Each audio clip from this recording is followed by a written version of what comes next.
Triv, I've got a pack of cards here. Do you want to play 52 card pickup? No, not stupid way. Not like 52 card pickup. Yeah. Do you want to play this new game me and my friends made up?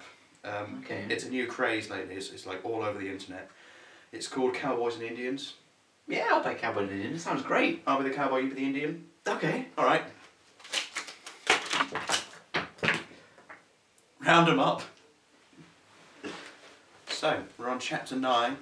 It's linear regression, and to be honest, this is the first part of stats which I actually thought that's quite useful. I could actually use that.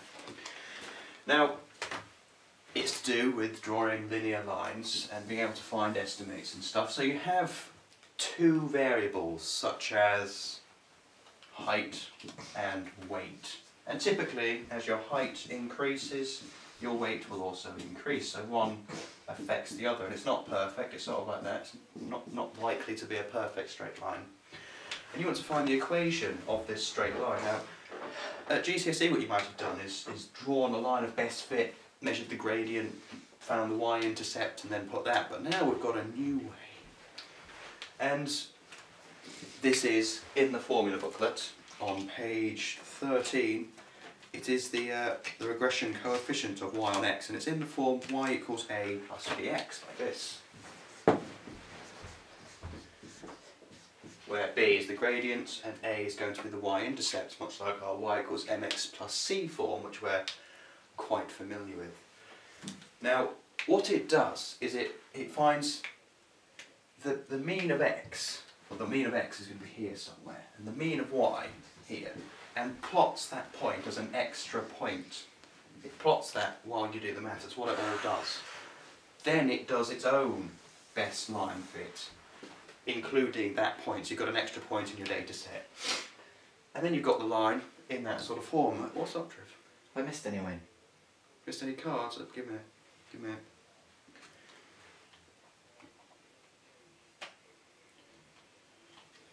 You're missing 6 at the minute, I think you keep looking. So, it plots this line, and it'll be in this form, and it's really useful. So, on this page 13, it says the regression coefficient of y on x is b equals sxy over sxx. Sxy over sxx. And then at the top of the page, it says what sxx is equal to, it says what syy is equal to, which you're not bothered with, and what sxy is equal to. And what you can do is you can substitute what these are equal to into this equation and divide it by that. So you get a rather beefy equation. Sxy is equal to that. I'm going to ignore the middle one because that's not easy to put your figures into. I'm going to go with the end one. So it says, really, b is equal to sigma xy minus sigma x times sigma y over n all over sxx, and sxx equals sigma x squared minus sigma x in brackets squared, which isn't the same thing, over n. And that's what b equals. Now, what's up, Triv? I think It's about time. I've got them all. The game's normally like a one-time thing, and I'll count it again. No, there's only 51 here. Where's the last one? Better get looking, Triv. These are my mum's cards. So, 52 cards, I've only got 51. It's not good enough. So, that's the equation for b, and what you'll have is you'll have two sets of data for two variables. So, along the top might be the heights of various people, or they like to use animals, and then below will be the weights. And what you do is you put this into your graphic calculator, or indeed your scientific calculator, and you ask it to calculate, and it calculates for you these things, and you plonk them in and find out what b is equal to, and it's really that simple. And you also got to work out a, which there's a formula down the bottom. A equals y bar plus b x bar. So you have to work out b first, and that's quite mark heavy. Because although your calculator works out each thing individually, only some calculators have it in them. So that thing isn't there. Only some of them have it in them to be able to work out directly what b is. So you'd have to do the maths here. So you work out what b is. The mean of x and the mean of y, your calculators will normally calculate for you. Oh my god, he's stuck! How did you get... Oh no, he's out, it's fine. And then you work out what a equals, and then you can put it in the form y equals a plus bx. Ow! You alright? Yeah. Don't need legs anyway. I'm pretty sure the card's not going to be under there, Triv. Oh. It's going to be somewhere around here. Somewhere in this room. So then you've got this line in this sort of form, and that's linear regression really, so that's not it, Triv. You've had plenty of time and you still don't seem to have found the card. I have no idea where it is when I've looked everywhere. I took up the carpet, I went to the neighbour's house, they were still playing strange music. Everywhere. I looked all over the world.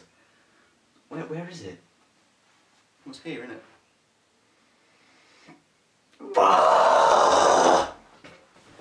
Hello, now on to scaling, which is actually what Wayne is doing now. I threw him out the window, and then I locked all the doors. So now he's scaling up the building and trying to get back in. So until he gets here, I think we'll crack on. So, a few things you've got to know about this chapter, just a bit of things that Wayne missed out.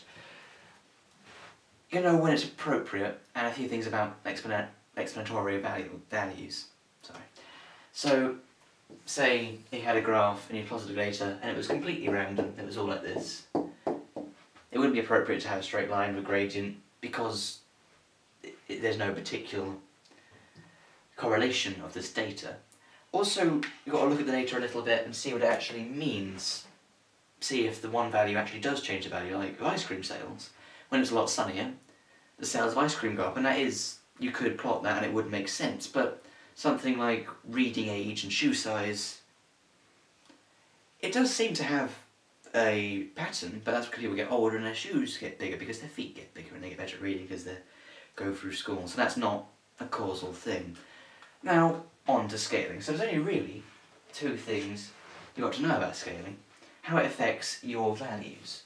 It might not affect the actual line that much. So, they have a data set, this is how you get your information from, and they might do things to the data set. So they might add 1 to every data, like, oh, it's all wrong. One, we miscounted it, so it's 1 more to every single thing. So that might change your data. So if it changes your data, it will change your information, like your mean.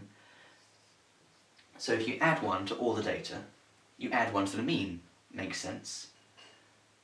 Adding the mean changes, same as subtracting, the mean will go up or down, but the standard deviation will not, because it's a measure of spread. You add 1 to every value, the spread will be the same. Also, if you times it, this is where it's a bit different. The mean will be timesed by the value, or divided, whatever. But so will your standard deviation, because the spread will change. Now the last thing on this linear regression stuff is about residuals, and that's just finding the difference between your value you're getting and the value predicted, the actual value, and seeing how good your graph actually is. And then we're on to a test yourself question. Oh Wayne, so you decided to join us? Yeah, well, we're on the ground floor and We are on the ground. I scaled up there before realising I had to be down here, and turns out you'd left that window open, so I dropped down, which hurt my ankle, and then I crawled through. Here I am. Well, there you go. On to test yourself. Question time. Yes, pen's running out, so I'm going to have to booming voice it, make sure you can understand in case you can't see. Test yourself, page 135, question number 4, from this book. From this book. Wayne learned how to produce such a lovely voice. GCSE drama, when he learned how to be a tree. Yep. Everyone be a tree. Beautiful tree, Wayne, well done. I'm holding a book, so I'm pretty much part of a tree anyway. So, then question 4. These questions are always huge, so we'll just go through it. To investigate a process which is carried out repeatedly in the chemical works, the amount X kilograms of a chemical additive mixture is variable and the concentration Y% of the final product is noted. So they have a table of data, X get to Y. Then part A is drawing the scatter graph diagram of the data, so you just plot the points. You can do that. We're not going to do that. That's below GCSE level drawing So, scatter diagram, so... We believe in you. Part B, we're just going to do calculate half, because again we don't have a diagram. So it says calculate the equation of the regression line y on x. So, we do that. Yeah, so it's going to be in the form y equals a plus bx. First step is to work out b, because without b you can't work out a. You do. So b is equal to... x over fxy, is it, or is it the way around? It the is. booklet's there. Well, the booklet is here. It is sxy over ssx. Xy over sx. And And sxy where is sxy is... Well, let's just see if you get it. sigma xy minus sigma x times sigma y over n. Yeah. All over. Okay. Sigma x squared minus sigma x squared over n. Yeah.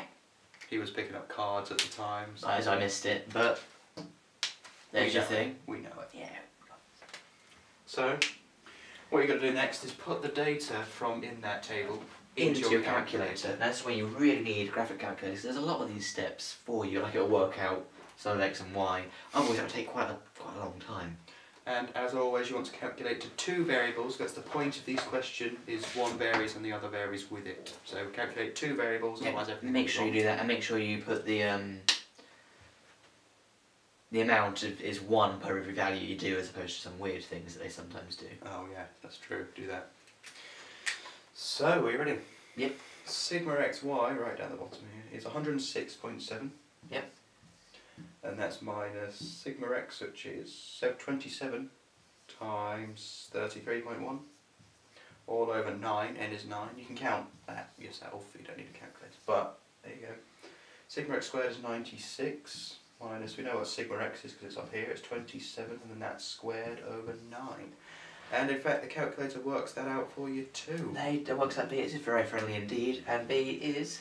0.493 to 3 significant figures. It's always a good idea to quote everything you do, so 3 significant figures. So, now we need A. Yes, now A is again, also the thing. Triff was rounding up cards at this point, so we know what A is, don't we? A is y bar minus b x bar. It's fine, I've got my friend for me the booklet.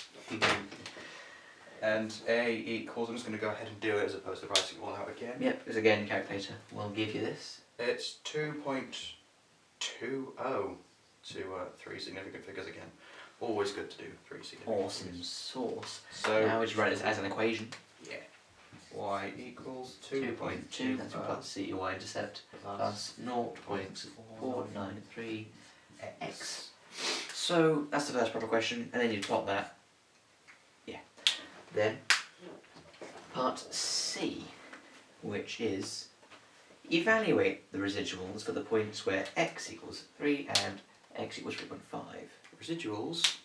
Where was I when we did that? I think you were about there.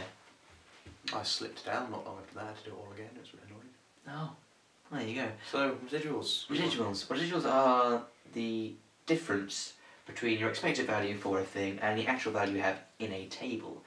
We have values for both 3 and 3.5. Okay, so when x equals 3 and when x equals 3.5. So the actual y values for each of these, We've got over observe equals 3.5 and 3.8. okay. And So then we just put our numbers into calculated. our equation.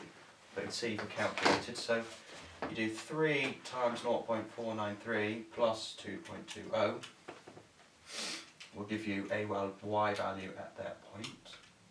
Which is 3.68. And then if you change the 3 to 3.5, it would be 3.93. So it's actually from that one to that one, so both of the changes are negative. Yep. And it's negative 0.18, yeah? Yeah, only one of them changes to negative, it's just the first one, the next one. The next one's also Oh, was that negative. negative? Oh yeah, okay, sorry. And that's 0.13, yeah? Yeah. Just checking, not in special. So Yeah. those are your two. Those are your two residuals. And then we have a D. We do have a D. There's even an E after us, it's quite a long question So indeed. I've just seen how long this question goes on for. So, state with a reason whether varying the amount of chemical added is an effective way of controlling the final concentration. It is decided that in the future, 3.65 kilograms of chemicals will be added. So, sorry, I was looking into the future. Yeah. If you look at the table, you can see how varying one varies the other, and see if it's varying it properly. If it's and you not can look at varying. your graph that you would have drawn, and you can see it's a positive gradient, and it is reasonable steepness. So, it is an effective way of doing it. Good. They've nailed that. Well done then. So, part E, making reference to your answer. Party? Yeah, we should do that too. It's party first. Okay. Making reference to your answers in part C, indicate whether or not the final concentration is likely to be within the required range. Okay, so first we have an x value to put in here to find out the y value. We do. And what was it? I forgot already. 3.65. 3.65. If you want to do that for me. Oh, I'd love to do that. Find out whatever the y is and see if it's within the range 3.9 to 4.1, which is what it says. And that's 3.99. So that's 3.99, which is in range. However, we know that it can be off by these sorts of things, and that might just take it out. So Yeah. it is in the range, but sometimes may fall below is your answer. Yeah. And that's the question. Yep, and from an actual exam paper, and these come up every time, they very rarely miss this sort of question out. And they're always humongous. They're also very predictable. They always come up pretty much like this. Yeah, they can't ask much else on it, and they're quite mark heavy because of this bit, although your calculator works out individual bits, and You have can to work the out final answer. that bit and that bit often. You always have to type this out as well, write it out as well. Yeah, to prove that you're not just going, oh, the answer. So, we're not going to bother with a summary because No, this it's is pretty just much stuff. is a summary, then it goes straight on to part 10. Yeah, we will see you there, and we'll Yeah. have that party. Absolutely. The end of stats.